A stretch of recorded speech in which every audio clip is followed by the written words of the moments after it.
ఒక్క అపవిత్రమైన మాట నీ నోటంట వచ్చిందా నిత్య నరకానికి వెళ్ళిపోతావు. పరలోకం ఉన్నది అనుకుంటున్నావేమో. ఒకని ప్రవర్తన అతని దృష్టికి యథార్థముగా కనపడును, తుదుకు అది మరణానికి దారితీస్తుందని ఉంది బైబిల్లో. ఒకని ఎదుట సరి అయినదిగా కనపడు మార్గము కలదు, తుదుకు అది నరకానికి దారితీస్తుందని సామెతల గ్రంథంలో రాయబడి ఉంది. 14వ అధ్యాయం 16వ అధ్యాయంలో మాటలు కనపడతాయి. నీ ప్రవర్తన నీ దృష్టికి యథార్థంగా ఉండడం కాదు, నీ ప్రవర్తన నువ్వు నమ్ముకున్న దేవుని దృష్టికి యథార్థంగా ఉండాలి. నీ దృష్టికి నీవు పరిశుద్ధంగా ఉండటం కాదు, దేవుని దృష్టికి పరిశుద్ధంగా ఉండాలి. మత్తయి సువార్త 12:36 యేసుక్రీస్తు వారు అన్నాడు, మనుషులు పలుకు ప్రతి వ్యర్థమైన మాటను గూర్చి విమర్శ దినమున లెక్క చెప్పవలసి ఉందన్నాడు. కొంతమంది నోటి నిండా బూతులే, హృదయమంతా చీకటే, హృదయమంతా లోకమే, మనసంతా లోకమే, లోకాశలే. దేవుని యొద్దకు వస్తున్న నీవు, యేసును నమ్ముకుంటా నీవు పరిశుద్ధ ఆత్మతో నిండుకోవాలి, పరిశుద్ధాత్మ ప్రభావంతో జీవించాలి. స్తెఫను పరిశుద్ధాత్మతో నిండుకొనిన వాడై, సౌలు అనబడిన పౌలు పరిశుద్ధాత్మతో నిండుకొనిన వాడై. ఆలోచించండి ఒకసారి. దేవుని రాజ్యము మాటలతో కాదు శక్తితో ఉందని చెప్పాడు. దేవుని రాజ్యానికి మనం వెళ్ళాలంటే ఎన్నో శ్రమలు పడాలి. మనం బ్రతికినంతకాలం ఈ శరీరాన్ని నలగొడుతూనే ఉండాలి. దేవుని రాజ్యానికి వెళ్ళాలనే మనం భక్తి చేయాలి తప్ప మనం భక్తి కొరకు భక్తి చేయకూడదు. పరిశుద్ధాత్మతో నింపబడాలి తప్ప పనికిమాల మాటలతో మన నోరు నింపబడకూడదు, పనికిమాల ఆలోచనలతో మన హృదయం నింపబడకూడదు. హృదయములో నుండి దురాలోచనలు, దొంగతనములు, జారత్వములు, వేశ్యాగమనములు, నరహత్యలు, కృత్రిమములు, కామ వికారములు ఉన్నాయంట. హృదయం దేవునితో నిండిపోయింది. ఆలోచించండి. దేవుని పిల్లలుగా ఉన్న మనం హృదయమంతా దేవుని వాక్యాలతో నింపబడాలి. దేవుని స్తోత్రం చెప్పండి. దేవుని మాటలతో నింపబడాలి హృదయమంతా. అందుకనే దేవుని రాజ్యం కొరకు మనం ప్రయాసపడాలి తప్ప ఈ లోకంలో ఏదో బ్రతుకుతాం, ఏదో నెమ్మది పొందుతాం, ఏదో సుఖంగా బ్రతుకుతామని మనం దేవుణ్ణి నమ్ముకోకూడదు. మనం దేవుణ్ణి ఎందుకు నమ్ముకోవాలంటే పరలోకం కొరకు నమ్ముకోవాలి, అంతే. That's all. ఈ లోక సంబంధమైన విషయాల గురించి కాదు. ఈ లోక సంబంధమైన విషయాలు నీకు ఏదైనా కావాలంటే దేవుడు ఇస్తాడు. ఒక్కోసారి నీ జీవితంలో ఆలస్యం అవ్వచ్చు, ఒక్కోసారి కరువు కలగవచ్చు, ఒక్కోసారి లేమి కలగవచ్చు, ఒక్కోసారి సమృద్ధి కలగవచ్చు.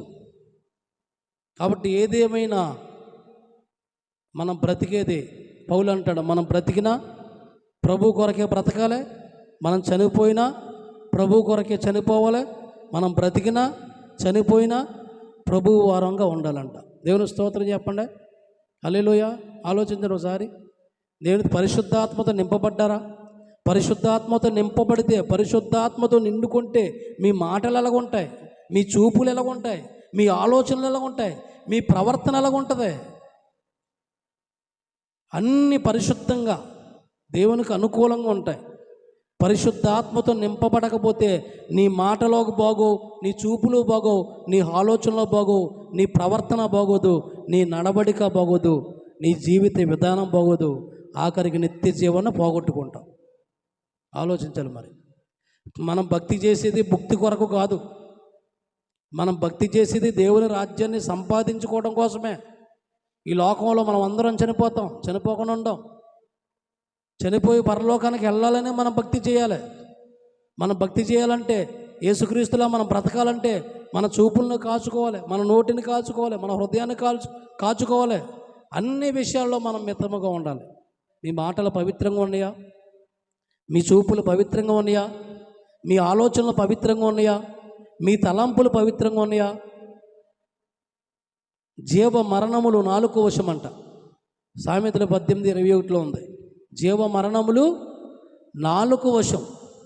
నువ్వు పరలోకానికి వెళ్ళాలన్నా నీ నాలుగుతోనే, నువ్వు నిత్య నరకానికి వెళ్ళాలన్నా నీ నాలుగుతోనే.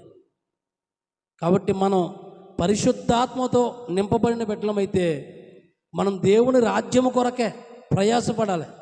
ఈ లోకంలో ఎంత ప్రయాసపడినా మనకి సంతృప్తి ఉండదు. ప్రభువునందు ప్రయాసం చాలా సంతృప్తి ఉంటుంది. నేను ప్రభువునందు ప్రయాసంతో ఉంటాను, చాలా సంతృప్తి కలిగి ఉంటాను. నేను ఈ లోకంలో మనం ఎంత ప్రయాసపడినా అది ఏదో ఒక రోజు వ్యర్థమైపోద్ది.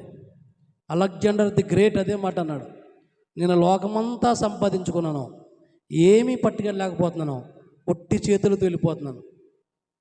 యేసుక్రీస్తు వారు అన్నారు, ఒకడు లోకమంతా సంపాదించుకుని తన ప్రాణము పోగొట్టుకుంటే వానికి ఏమీ ప్రయోజనమని. ఆలోచించండి. మనం ప్రయాసపడాలి. ఆఖరి మాటలు జాగ్రత్తగా ఉండండి.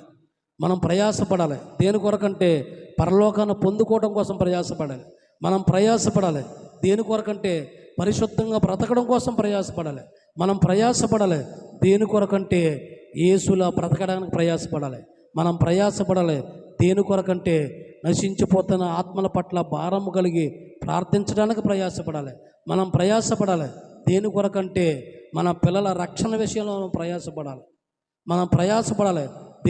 దేని కొరకంటే మన కుటుంబాన్ని ఆత్మీయంగా కట్టుకునే విషయంలో ప్రయాసపడాలి. ఈ ప్రయాసం ఎన్నటికీ వ్యర్థము కాదని 1 కొరింథీ పత్రిక 15:58 పౌలు అంటాడు.